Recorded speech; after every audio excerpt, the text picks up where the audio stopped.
নাচবেন তো সবাই নাকি? হ্যাঁ কি না এটা জোরে সুমি ম্যাডামকে নিচে নিয়ে যাবো তো এখন নয় কিন্তু লাস্টের দিকে। আর সেই সঙ্গে ম্যাডাম একটু জানতে চাই আজকের এত সুন্দর পরিবেশ, আমার এই গ্রাম্য পরিবেশ তোমার কেমন লাগছে?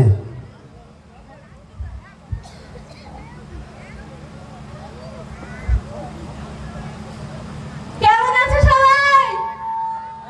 আওয়াজ নেই। বলো কেমন আছো, একটু জোরে বলো। এত পরিশ্রম করেছো তোমরা যে কারণে এখন তোমরা এখানে বসে প্রোগ্রাম দেখতে পাচ্ছ। আমি ছবিতে দেখেছিলাম এই জায়গাটার এত বাজে অবস্থা ছিল যে মানে প্রোগ্রামটা কিভাবে সবাই দেখবে সে ব্যবস্থায় ছিল না, এতটাই বাজে ব্যবস্থা জায়গায় হয়ে গেছিল। কিন্তু তোমরা যে এত পরিশ্রম করেছো, এই কাদা জায়গাটা এত বালি ফেলেছো, তার জন্য তোমাদের সবাইকে অসংখ্য ধন্যবাদ। যে আমার জন্য আর আমার টিমের জন্য